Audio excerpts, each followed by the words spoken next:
Oh, he's all excited. He gave the fist pump. He gave the fist pump. He's going to hold it, not shoot. The man has arrived nationally. Oh, has he ever? With this program. And Jackson. A foul call as he took the shot with a fraction of a second to go on the shot clock. No, they've arrived. The timeout now by Brian Dutcher. You wouldn't think you'd have to kind of like recreate, renovate, restore the program with all the success we just talked about, but it wasn't in great shape when Dan first got the job. No, and what it's done, I think, moving into this Big East Conference, I think the recruiting level has stepped up, and obviously the competition in the league has forced them to become a terrific basketball program. And you see that clip that Dan Hurley had a few years ago, and he said, "We're coming." We are coming as a program. We're on our way back, and prophetic in a way. That was in 2020. Yeah. Just get us now if you can. I think it was after the Villanova game, wasn't it? It's not going to be like this all the time. You think about, they come through the West again. That's another odd thing, that 3 of their 4 previous national titles, they had been the champion out of the West Regional, and they were again this year. I think Georgetown won in the West. I think Seton Hall got to the final from the West. In '89. Yeah. And the other thing that's been good to this program is the state of Texas. Yeah. They've already won titles in '04 in San Antonio. They won in Houston, in this building, in '11. They won in Dallas in 2014. There's going to be 4 out of 5 championships that have been won in the Lone Star State. And I think you mentioned Newton had a double-double. I know one of the guys in the booth here alongside his grand is going to have a double-double later. What a career. God bless you, kid. Yes, indeed. We're all going to miss you. Bless you, my friend. I think all these college kids. And the recognition the other night was so fitting. Well, I love you, but this is their moment. And I want to enjoy all of this, what Dan Hurley and this Husky team has been building up to since October the 15th. And knowing PJ's probably crying already. His affection for Seton Hall and the program, and Danny. I'm thinking of crying too. Bob Hurley, Sr., the legacy that he has started basketball-wise, having his sons coaching, and Dan, who, as we talked about, had a tough road. Luke Hug, and these guys have done some job with this program. Kamani Young, who thinks is ready for the next step. By the way, they've already announced to us internally that Adamo Sanogo has been named the most outstanding player. Kind of expected that, but we don't normally hear it this soon.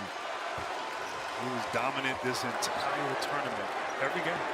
You know, as good as he was and others, they don't win without Jackson. I agree. He's just the heart and soul of this program.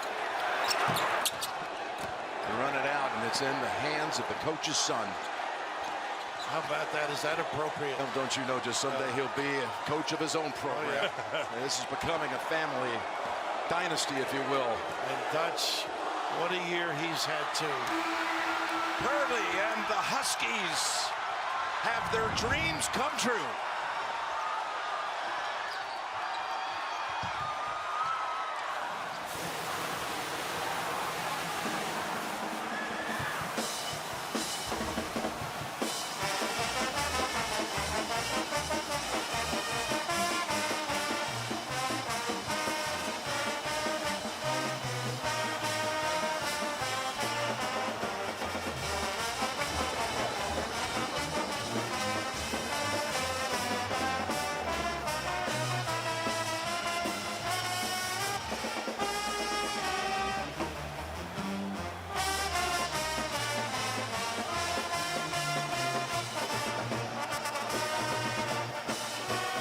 We're in a new era for college basketball with the portal, NIL. One of the things that Dan Hurley talked about. It's important to me that my players, they come to UConn because they want to be a part of this UConn history and that they want to play for me. And that's got to be the driver. Not anything else. Not about what kind of NIL you can get. He wants him to come and commit to his kind of system, and that commitment, we saw that throughout this tournament. These kids did follow suit, and when you think of it, the game is special. There are issues off the court. People want to see these kids perform. You got it, Trace. Thanks a lot. Congratulations, Coach. Just another incredible performance tonight. Many people midway through the season said they didn't think you guys can do it. How did this team get it done?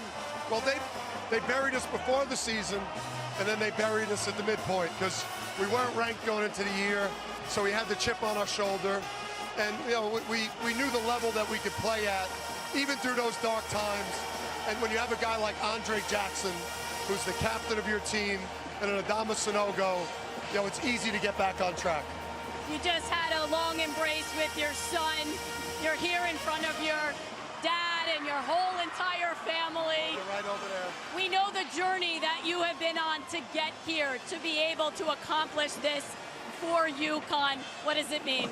It means everything, and you know, for me, obviously, I'm not here without that special group of coaches and players, but I'm probably also not here if I didn't have to deal with that adversity, and if I didn't have tough people that raised me, like a tough older brother, you know, that prepared me, you know, for all the adversity that you have to face in life and battle back from. Go enjoy it. Congratulations.